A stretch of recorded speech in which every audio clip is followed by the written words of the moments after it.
Ah, yes, a brand new CGI Resident Evil film miniseries story. I already talked about Degeneration, Damnation, and Vendetta a while back. I enjoyed those films. It's just that they are really stupid, but they're fun to watch, and they do provide some,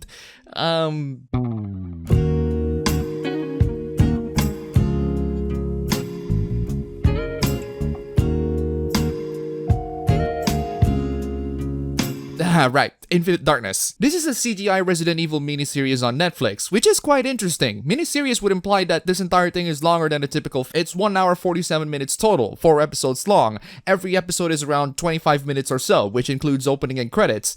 It's a film. It's ain't a miniseries. It's more like a micro series, but hey, as long as the micro series is enjoyable, then there's no room to complain, right? Unfortunately, yes, there is. In a fictional country of Panamstan, a group of soldiers are being sent to resolve whatever conflicts that are in there, only to find out that there is a bioweapon in the form of the zombie virus that some parts of the government unleashed because they want to make bioweapons to be used for the military. It's typical Resident Evil villain excuse to create loads of zombies and horribly mutated monsters for us, the audiences, to enjoy, as in, to enjoy them getting destroyed by the characters. Anyway, the two characters who got the chance of being put in this horrific gladiator universe is Leon S. Kennedy and Claire Redfield, and they're here to solve a mystery involving government conspiracy and inside jobs. Can they escape from this perpetual nightmare that will continue to haunt them to their very lives, or at least as long as loads of people are interested to see them getting haunted? Can the Resident Evil universe stop producing cartoon villains who want to take over the world by turning people into monsters, because we wouldn't have a Resident Evil story otherwise? So how was Infinite Darkness? Well, if they're making Infinite Darkness to be a miniseries instead of a film, the length of this CGI flick is not the length of your typical miniseries. In fact, it's the length of your typical average Resident Evil CGI film. You might as well just make multiple films and make a continuity out of them. It produces about the same effect. Not to mention, the series is on Netflix, and I guess this is just one of the ways for Capcom to make a quick buck alongside that other series with Lance Reddick as Wesker. Don't fret on it too much, Netflix always does that. And speaking of quick bucks, of course they have to put Leon in it because he's the one character that most people know. It's another opportunity for us to see the two characters kick ass again in this political thriller of some sort, with bioweapons instead of the normal weapons being the tools of the government inside job conspiracies, and to make a worldwide statement of how China did nothing wrong. Now, I'm not saying that a full-blown nationwide invasion is needed, but I am saying that someone needs to free all of their citizens from their goddamn dictatorship that loves to wipe out Taiwan from everything, including VTubers. Don't trust China. China is asshole. The plot of Infinite Darkness is the usual Resident Evil plot, as in ridiculously stupid, dumb, and incredibly predictable. The writing of Infinite Darkness is the usual Resident Evil writing, as in bland and terrible. The characters of Infinite Darkness are the usual Resident Evil characters, as in generic, underdeveloped, and are only there for the sake of kicking zombies' butts. So what does Infinite Darkness offer to make it stand out amongst all of the Resident Evil stories? Well, it has a Tom Clancy-like political thriller aspect going on, and it's unfortunately not good. In my Resident Evil Village review, which you can check out linked down below,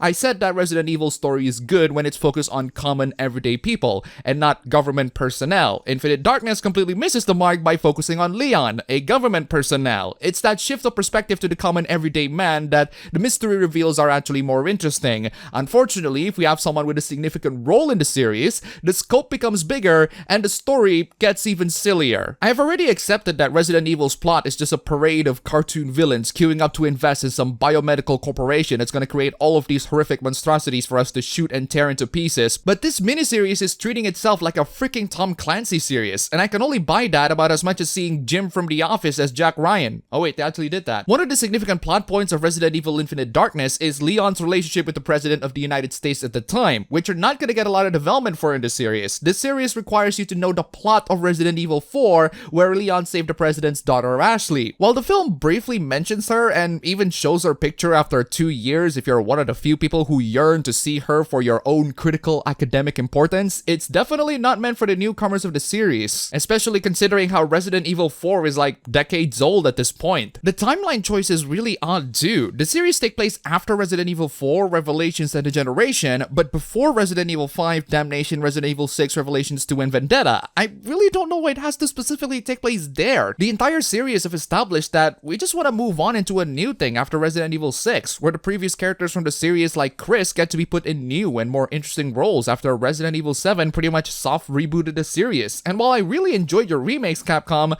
I think it's time to move on. Then again, all the CGI films are here for one purpose, and that is fan service, with one excuse plot where the characters from the series can actually kick ass again. And on that note, what this film did to Claire here is absolutely disgraceful. Oh, sure, you get to see her in a tank top. Sure, you get to see her in glasses and a tank top. Sure, you get to see her at the top of Leon in a ship tease that looked like it came out of a soap opera, but that's about it as much as fan service go. Despite her being a genuinely strong female protagonist who can totally kick ass, she's eventually treated like a helpless damsel in distress, yearning to be saved by the big burly men. I hate how much I sound like a feminist saying that, but it's true in this case. They absolutely nerfed her, and Rebecca Chambers down while we're at it. At one point in the series, she does a really stupid thing of asking the obviously bad guy in why he did all of the monstrous thing that he did, therefore pretty much exposing her to the bad guy for the Secret Service to hunt her down, and what do you know? The Secret Service went in to hunt her down. But at least I'm in the knowledge that I can see Claire kicking some Secret Service ass, and she got zapped and tied to a chair. Absolutely fuck you for that miniseries. Where are the scenes where Claire shoots zombies left and right, or slap that bastard to the ground? Oh, bastard! That little girl will probably have nightmares for the rest of her life because of you. The most action scene that Claire got is getting out of the mess that she got herself into in the first place. I mean, that's really not much compared to, oh, I don't know, casually twirling a pistol and shooting zombies in the head left and right, or walk into a control room while shooting zombies and limping, and what do you know, later on she gets to be in the goddamn control room again! You had one job, miniseries, one job! Here's Claire Redfield, a badass character, make her badass, make her do badass things. You did jack squat here! Okay, to be fair, it is one really nice clip from her that I can use in my streams. No, I take it back. You're just fucking nuts! Yes, I am. At least Leon gets some nice ass-kicking scenes, right? Well, there isn't much, but at least it's there. Again, Resident Evil, both the film and the games, love to nerf the monsters to make them less powerful than they actually are, and this quote-unquote miniseries is no exception. The big bad guy got so nerfed that he actually has a chance to kill Leon at one point, but chose not to because...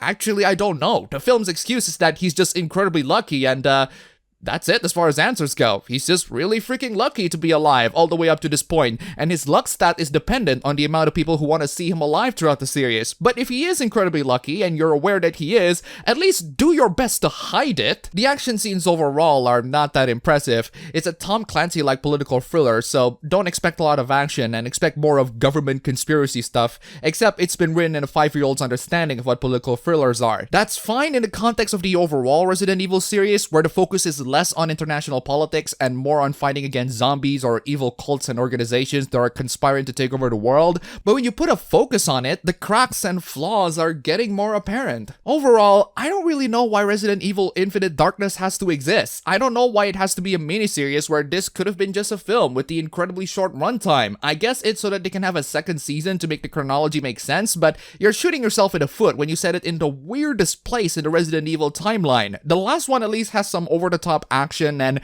Rebecca being super hot, and while this one has Claire being super hot and a nice brief appearance of Ashley, the action is not enough to save it, and the one opportunity to show Claire being a badass again is absolutely wasted. Instead, it's being replaced with a Tom Clancy-style political thriller aspect, but it's written with a 5-year-old's understanding of world's politics, which makes it so predictable and boring, not to mention the many things that have become a Resident Evil staple up to this point, like the stupid and predictable plot, the lack of character development that's even less so than the previous CGI films, and the original characters that are just as forgettable. All of these can really turn people off, so I don't recommend Infinite Darkness, and if there is a season 2 of it, I can only recommend it if at least one of the female characters are on a beach playing volleyball with Lady Dimitrescu.